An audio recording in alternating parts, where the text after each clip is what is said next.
바다에서 만나는 문학 13번째 순서입니다. 포르투갈의 대팽창 계속되고 있습니다. 지금도 그렇지만 이 해상운송, 흔히 해운이라 그러는데요.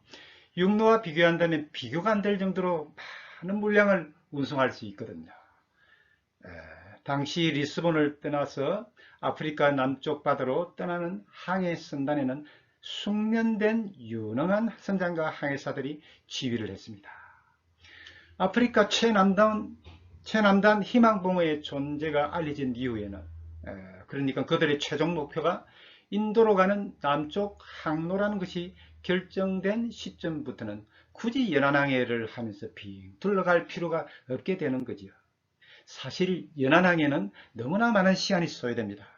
육지를 곁에 두고 육지를 바라보면서 항해를 하면 안전은 어느 정도 확보가 되겠지만 빙 둘러가는 것이기 되기 때문에 너무나 많은 시간이 걸립니다. 시간을 줄이기 위해서는 직선 코스, 직항로라고 말할 수 있겠는데요. 대양항해, 원양항해를 하는 겁니다. 물론 이 대양항해에는 많은 위험이 따르겠습니다. 육지에 바짝 붙어서 하는 연안항해와는 차원이 다르거든요. 그래서 이 원양항해는 보통 사람들이 하는 게 아니지요.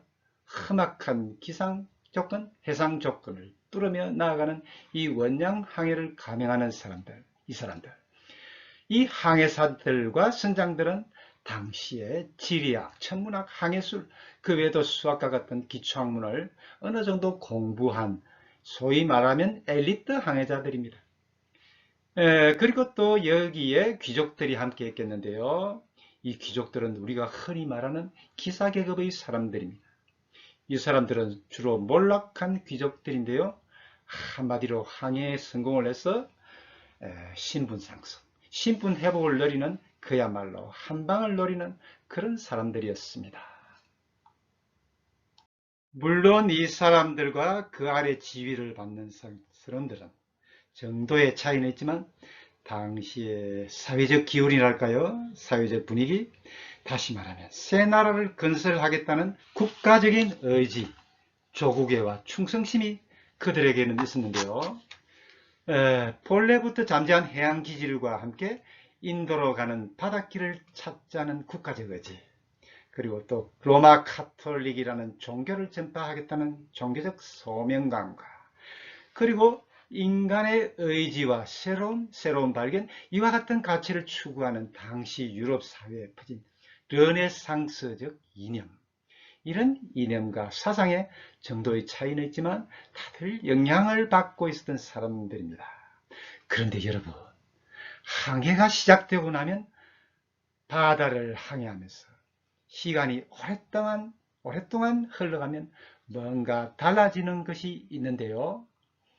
육지에서 오랫동안 떨어져 바다에 계속 머물면 여러분, 어떤 일이 생길까요? 여러분, 사람이 육지에서 오랫동안 떨어져 바다에 계속 머물면 어떤 일이 생길까요? 인간의 내면에는 어떤 변화가 일어날까요? 어떤 일이 일어나겠습니까? 여러분은 어떻게 생각하십니까? 사람이 오랫동안 육지에서 떨어져 바다에 머물면 인간의 내면에 분명히 어떤 변화가 일어나게 되는데요. 다시 말씀드리면 바다의 시간, 이 바다의 시간이 작동한다는 겁니다. 다시 말씀드리면 바다라는 시공간, 이 바다의 시공간에 놓이게 되기 때문입니다. 여러분, 방금 말씀드린 것을 설명해 드리기 위해서 저는 물의 이미지라는 것을 여러분께 말씀을 드리고자 합니다. 물의 이미지, 그렇습니다. 물의 이미지입니다. 다소 문학적인 내용인데요. 바로 물의 이미지입니다. 지금 여러분들께서는 포르투갈의 대팽창이라는 이 이야기, 이 긴 여행을 저와 함께 가시면서 이제 물의 이미지라는 다소 문학적인 주제를 만나게 되었는데요. 먼 바다에서 대양 항해자들이 경험하게 되는 물의 이미지에 대해서 말씀을 드리겠습니다. 물의 이미지. 그렇습니다. 물의 이미지인데요. 물의 심상, 이렇게 말할 수도 있겠습니다. 물의 시공간에 놓였을 때 우리 마음에 맺히는 감각적 형상, 이렇게 말할 수 있겠는데요. 오랫동안 육지를 떠나 바다에 머물면 사람의 심성에 어떤 변화가 일어납니다. 그것은 바로 물의 이미지라는 겁니다. 문학을 전문적으로 하시는 분이라면 물의 이미지라는 것이 무엇인가를 잘 아시겠습니다. 간단히 말씀드리면 물 또는 물의 상태, 물은 다양한 상태의 변화를 하지 않겠습니까? 이 물 또는 물의 어떤 상태로 인하여 갖게 되는 인간의 정서적 모습인데요.